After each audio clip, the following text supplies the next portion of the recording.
Hi everybody, this is Rayburn here. Have you ever heard of ephemeral art? This term is used to describe art that occurs only once and is only around for a very short amount of time. It is usually created outdoors, within nature, with natural materials. This art is designed to disappear, to let nature reclaim it. In this video, I'm going to demonstrate some ways that you can create your own ephemeral art, and we are going to learn how to use nature to be not only our inspiration, but also our canvas and our medium. First, we're going to need to go out and explore our environment, find a site to create the artwork, and gather materials to build the artwork with. Let's get started.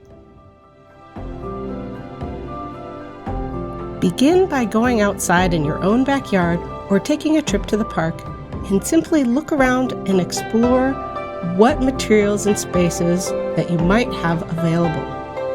Remember, do not destroy or tear up your parents' or your neighbors' flowers, bushes, trees, or anything else without permission. Ask an adult what materials are okay to use and what is off limits.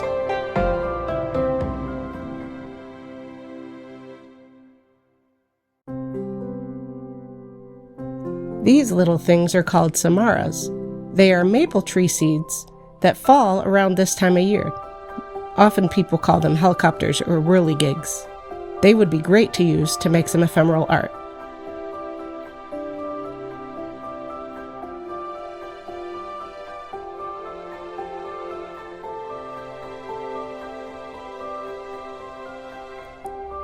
Try to find materials that have already fallen, like pine cones, pine needles, leaves, twigs, and other such items.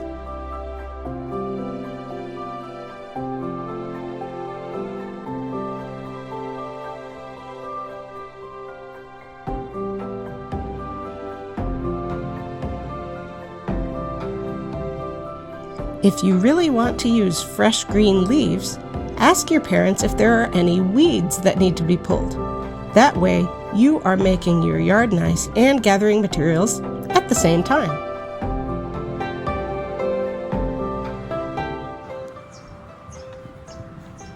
I recommend using items that are plentiful and easy to find. Most natural ephemeral art pieces are a version of what is called a multiple sculpture, whereby building with or arranging many small or identical elements into a pattern or form, a unique vision can be achieved. For my first example, I am going to gather and use rocks.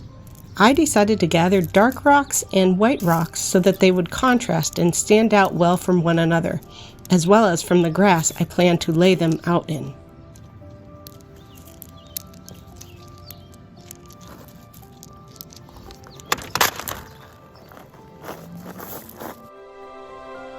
I chose this position in my lawn to lay out the rocks because I have this little hill to put them on. Also, I noticed a bare spot on the top that was kind of teardrop shaped, and that inspired me to arrange the rocks into a teardrop shape to fill in the bare spot.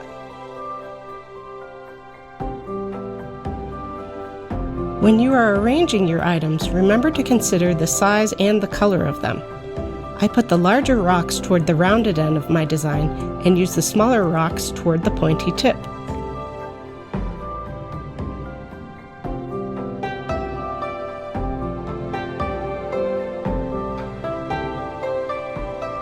I used the contrast between the black and the white rocks to make the design more bold and stand out against the grass.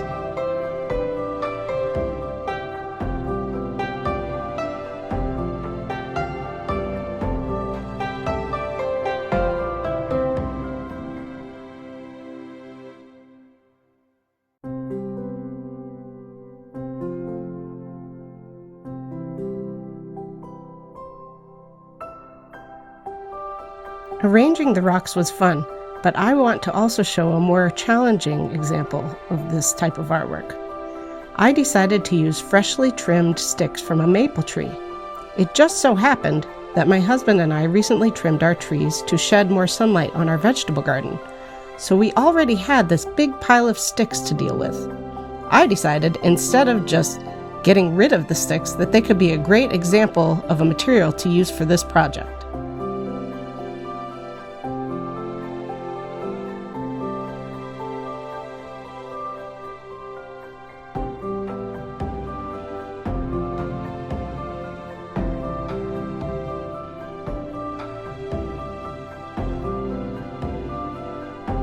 At first, I wasn't sure if I wanted to use the leaves or the stick part, so I started by separating them into two different piles.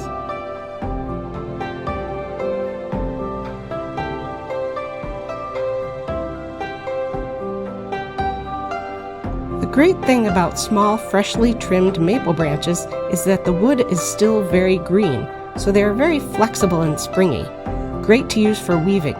An old dead, dried-out branch would just snap or break when it was bent. I decided to try weaving the branches together into a circular pattern, and I used these 3 upright tree trunks in my yard to support my first branches.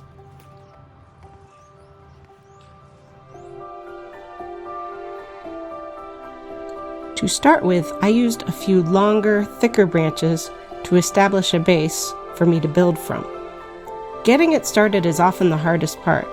Since I am weaving and not using any string or wire to hold the sculpture together, I am relying on the tension created by the branches pushing on each other and the tree trunks to hold it all together.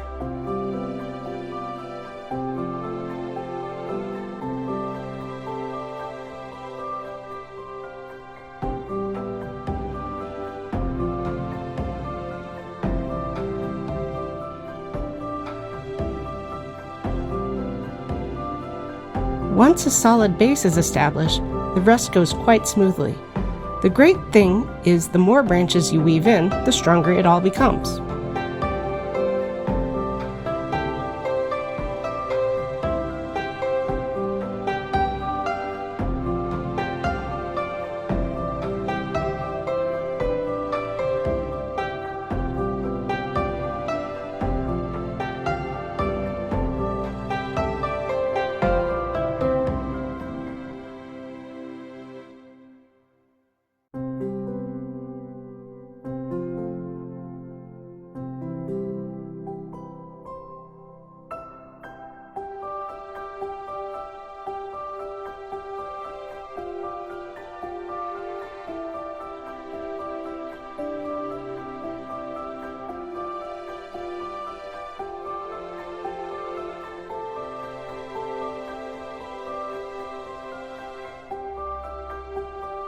When I got started, my goal and my vision was to try to weave the branches together to create a circle in negative space.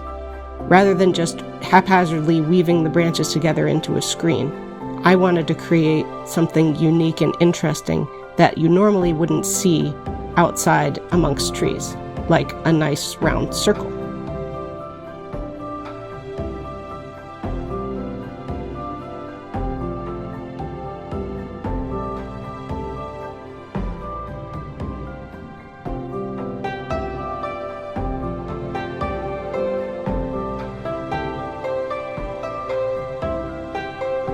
At first, when I started weaving, I was just trying to make the one larger circle. But as I worked, I noticed that below it, there was also a few good spots to put some more smaller ones. Since I was having so much fun with the project, and I had extra branches, I figured, why not make a few more?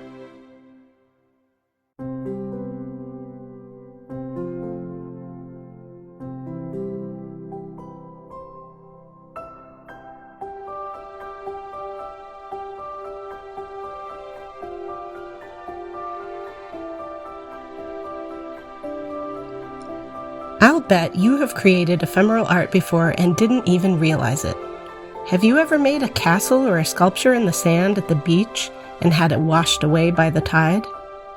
Have you ever drawn a picture with chalk on the sidewalk and had it wash away in the rain? Those are both examples of ephemeral art.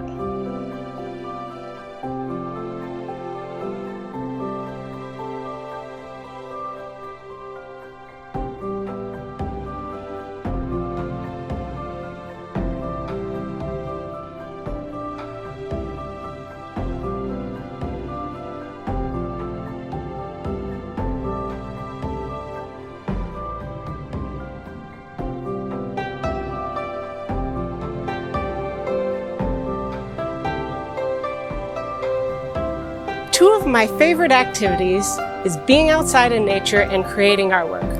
I really loved making this project because it had combined both of them together. I hope you enjoy making your own nature-inspired ephemeral art, and don't forget to take a really good picture of it because it's not going to last long. Thanks for watching. Bye.